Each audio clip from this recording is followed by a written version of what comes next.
Hello everybody. That was also so weird. Why did I just at you? But hello and welcome back to the Koze channel. Today I'm hosting another coffee talk here with you today. And if you aren't or have not attended a coffee talk previously, then this is basically just a safe space on the internet. You can grab a cup of whatever you like, you can get cozy, and we just have really open conversations. I have intentions and disclaimers to make before I jump into today's conversation because this isn't a controversial topic, but I feel like it is a topic that can be quite sensitive. And so only intentions today are to talk about a lot of the common beauty standards, just how that might be affecting us subconsciously. And I'm coming only from the point of view of my own opinion and my own experiences and perspectives of debating things like cosmetic surgery. I have blonde hair on the bottom. My roots are like 8 inches long right now, but I have blonde hair on the bottom of my head or whatever, and I have fake lashes on, and yeah, like it's like we all do either small scale things to big scale things to alter our appearances in some ways. So this is definitely not a critical conversation. This is not a judgmental conversation. This is only coming from a place of love. Social media skews our self-perception and how there are beauty standards, but then there are also body standards. And then there's, editing photos to look a certain way or like skewing out human flaws, which are they really human flaws or have we just deemed them to be human flaws when really they're just like human realities, having texture on your skin or having disproportionate features or whatever. And that it would be way too many videos in one. So I'm planning on breaking these down, not to confuse cosmetic surgery with plastic surgery. Areas that function properly but lack aesthetic appeal, that would be something you would use cosmetic surgery for.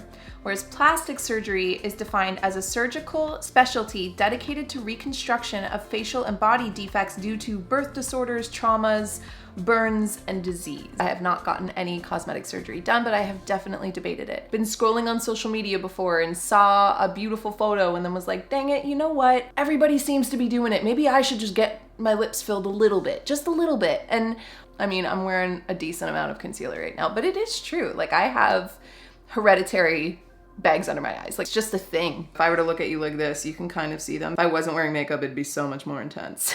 This is just from plasticsurgery.org, which I just found through a quick Google search. So there might be better references out there. So obviously, first and foremost, I feel like this is one that a lot of us think of when you think of cosmetic surgery, and that can be breast augmentation, breast implants, breast reductions, breast lifts, breast implant removals, or fat transfer breast augmentation. Then there's fat reduction, so liposuction, body lifts, so you can get an arm lift. I didn't know that. A body lift, improving shape and tone. A mommy makeover, that's a thing. I haven't read these yet, so if I react poorly to any of these, please don't take it as judgment. It's just shock that these things exist. Mommy makeover. The female body is magnificent. The fact that we can bring life to earth, to make anyone feel bad about that, get your pre-baby body back, like, I don't like anything about that, personally. You just brought a life to the planet. You literally just brought life to earth.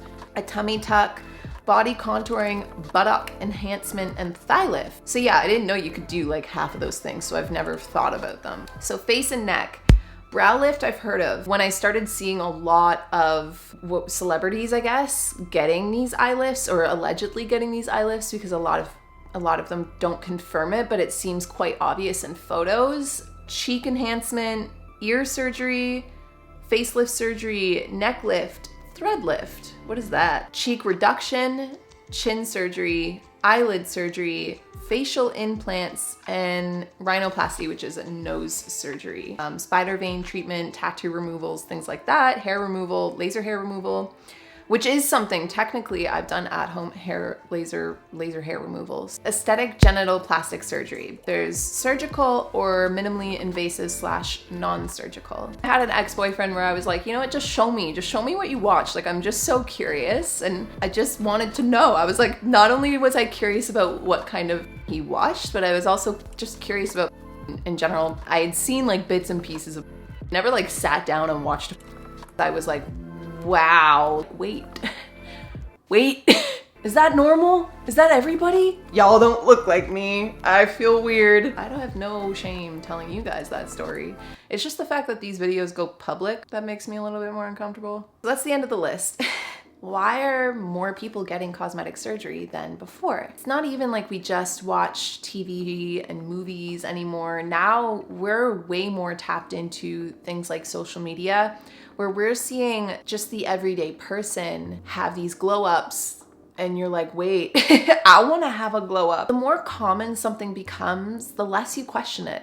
The more you see something, the less odd it seems. I think social media plays a big role in it. It's a whole other conversation, as I said, when we get into things like photo editing that can completely skew, a lot of the people, or a lot of the photos we see online aren't even accurate representations of the people in those photos. And it's not, again, to say that that's right or it's wrong, because I think that lighting can play a huge role, positioning or the pose of the body can play a huge role, the angle of the camera can play a huge role, but then I'm talking on top of that, things like Facetune, things like Photoshop, where you actually alter your proportions or alter little tiny things that we call imperfections, like skin textures or acne, or even like the size of certain features. Anyway, I'm doing a different video on that, so I won't dive into it, but I definitely feel that being on social media and constantly reintroducing these types of standards and images of beauty and to the brain makes the brain normalize this, and then our own reflection starts to feel inadequate, and it becomes something that, in order to fit these beauty standards that nobody actually naturally fits. Like if somebody actually popped out of the womb and grew up and just had all of the beauty standards that we consider to be trending, I guess, right now, even then in about 10-20 years, we'll probably be going after a completely different beauty standard. I mean, even think about the early 2000s where everybody idolized Nicole Richie, Lindsay Lohan. Like for those that aren't naturally very small or petite, it's a very unhealthy era or beauty standard. To even just jump forward like 10 years later and the Kardashians start trending and having that really luscious, curvy body became the beauty standard. So anyone that would, let's say, pop out in the like with every single typical beauty standard that we have right now today in 2021, in about 10 years or 15 years, it'll be something totally different. Your body is your body. Your face is your face. Like, do whatever you want to do to make you feel good, to make you feel confident. It just makes me angry sometimes that we can't just feel good and confident the way we are naturally. These procedures have become more safe, that they've become more advanced, and so they're less risky to take. They're less, I mean, there's definitely some risks there. I am not a surgeon. I am not an expert in this field to be able to tell you what is and isn't healthy for you and your body. If you know who Koze Contributors is, I'll leave a video of hers down below where she talks about how she actually got her implants taken out. She really goes in depth about her health struggles along the way with having breast implants and then getting them explanted. Is that the word? Let's keep rolling with this why and go into pros and cons. And beginning with pros, I mean, obviously anybody that feels any severe insecurity about a specific part of the body that can then alter that specific part of the body and then feel more confident is a pro. And I can relate to that. Even though I never got the cosmetic surgery,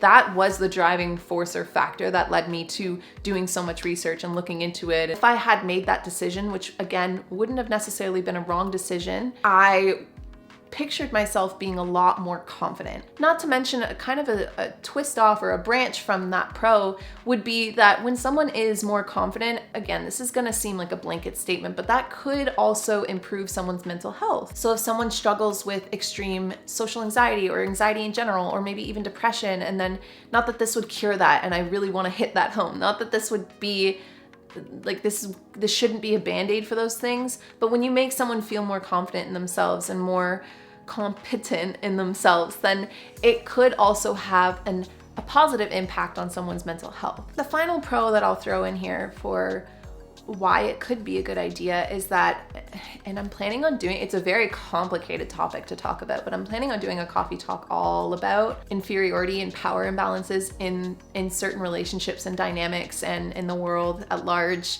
which is again why it's such a complicated conversation to have. But I can also see how someone undergoing cosmetic surgery. My brain is farting already. I need to start wrapping this up. I can see how that might make someone feel less inferior in a situation, less inferior around people they deem to be beautiful, less inferior around people they might be attracted to.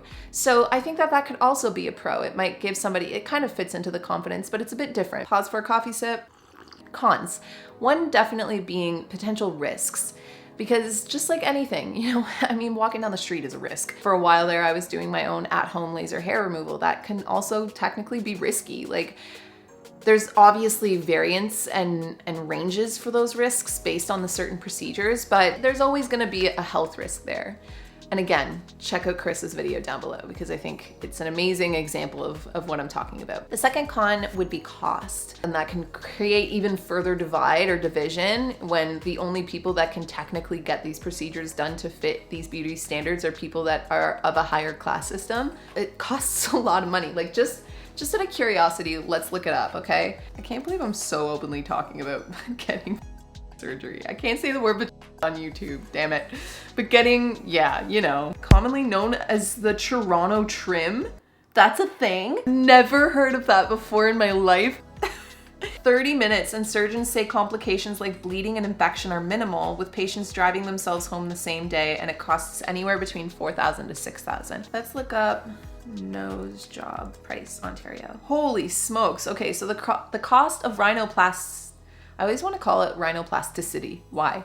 The cost of rhinoplasty depends on several factors, including the complexity of the case, surgical fees, and facility costs. The cost of a primary rhinoplasty surgery varies from $9,000 to $10,000, and revision procedures generally cost more. So this is all, I'm looking up in Ontario, by the way. Okay, so let's go, what was another common one that we saw? Liposuction, how much is that? So chin and neck can be $2,000 to $4,500, arms being $1,500 to $5,000, thighs being $1,600 to $5,000, back, I didn't even know you could do that, is $1,500 to $4,000. Chin augmentation surgery, the cost ranges from $5,000 to $10,000 Canadian dollars. How much the procedure will cost at a certain facility will depend on the surgeon's experience. Typically, Brazilian butt lift costs range from $10,500 to $16,500 plus tax. Yo. If you have a Brazilian butt lift, I bet your butt looks freaking amazing. But squats are free. Let's say somebody wanted to get that Brazilian butt lift. $16,000. I know I'm going to the extreme range there, but even on the lower scale, like $11,000 even, that's insane. Common yearly income in Ontario, $52,260. So let's say someone wanted that Brazilian butt lift. That's 21% yearly income on one procedure. Just one. $6,000 is like 2 months average rent in Toronto. It definitely begs a deeper conversation there, because I definitely think that the only people that still can afford these procedures, even if it's not just like the super wealthy anymore, it's still the higher classes. The higher classes can afford these things and not have such a detriment on their yearly income versus someone that's making just the average income in Ontario, but then is still being flooded with these beauty standards and might want to look into these types of procedures. There might be a chance, there could be a chance, I don't know, because I've never gotten cosmetic surgery, so I can't say, but there could be a chance that someone might go through the process of getting altered cosmetically and then still feel inadequate and not beautiful or insecure. So that is definitely a con as well, that it might not actually make someone feel more confident or feel better about themselves. Just like anything in life, everything in life can technically be addicting. Constantly using it almost like a band-aid in order to heal these insecurities. So maybe getting one procedure done, then going in for 2 more procedures, then maybe going in for 3 more procedures, and then it becomes an unhealthy attachment. Not that everybody would have that happen to them, but it is a risk there. Ultimately, I really feel like there is no right or wrong answer here, because I don't think anybody has the right to tell anybody what to do with their body, with their face, with their money, with their life, you know? I do just think that there is a conversation to be had here. Like, if we're going to normalize these things, which we should never make anybody feel wrong for the way that they look, or they choose to look, or they choose to alter themselves. Then we also need to make space for the other side of the conversation, that it does feed into a bigger conversation, particularly avoiding the word problem, because is it a problem? I don't know. I feel like that can be debated, that nobody's responsible for anybody else's confidence or perspective of themselves or insecurities. So it's not up to, let's say, Kylie Jenner or, and I'm going to say allegedly here because I know that some of these people have said that they didn't get procedures done, but people like Bella Hadid, people like even Ariana Grande, who is somebody that I recently became a huge fan of. Even her Instagram photos this year, I've been like, wait, why do I feel like you look very different? And again, she's beautiful. There's absolutely nothing wrong with the way she looks. She looks adorable, and it's not her responsibility to empower me. Her music empowers me for sure. But there were a couple photos I saw of her recently that made me feel like I wanted to get, you know, like an eyebrow lift, or my body. I want to have lifted eyebrows. I want to have like no bags under my eyes. I want to have like cute Bratz doll lips. I went down a wormhole of like Googling, okay, has she talked about getting things done? Like, is she open about it? And then it's like, you can't really find a whole lot on it. These standards or beauty standards and procedures are starting to become more mainstream and norm. Is there a conversation that should be had there? Especially when these are things we are seeing every day. These are people with mass followings that don't owe anybody anything, but also are setting standards for specifically younger girls. Because if I'm 27 and it made me feel that way, I can't imagine being 16, 17, feeling that pressure of these beauty standards. Nobody even looks the way that they look on social media. Nobody. And again, full circle. Hi, welcome to my blonde hair and the lashes I have on today. So I've also, like, I look different when I wake up in the morning too. It's a complicated, messy, layered conversation that affects a lot of us, especially if you are online and on social media. Not just women, men too. It affects all of us. So why I chose not to, I mean, part of it was starting to talk about it with some friends and open up about it a little bit.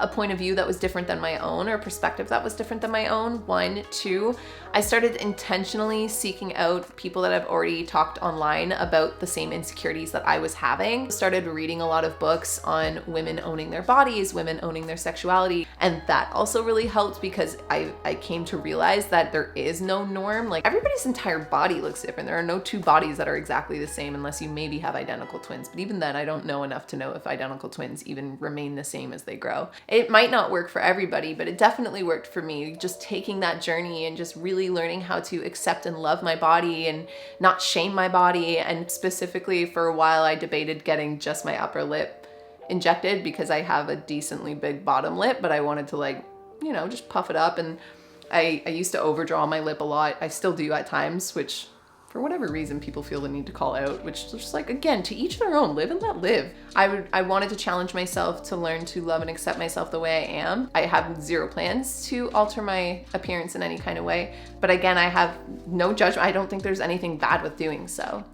I just think it opens up a very, very deep, layered conversation. Make sure you're doing it for the right reasons. Make sure you're doing it not for anybody but yourself. You're allowed to create your own idealism about beauty on a physical level and on a personality or energetic level. And outside of that, that's my conversation today. If you have any thoughts on them, like I said, please leave them down below. Just remain open-minded. No, you don't even have to remain open-minded, but just remain respectful of people that might see things differently than you is the only request I have. And outside of that, I will talk to all of you guys in the next coffee talk. Bye guys.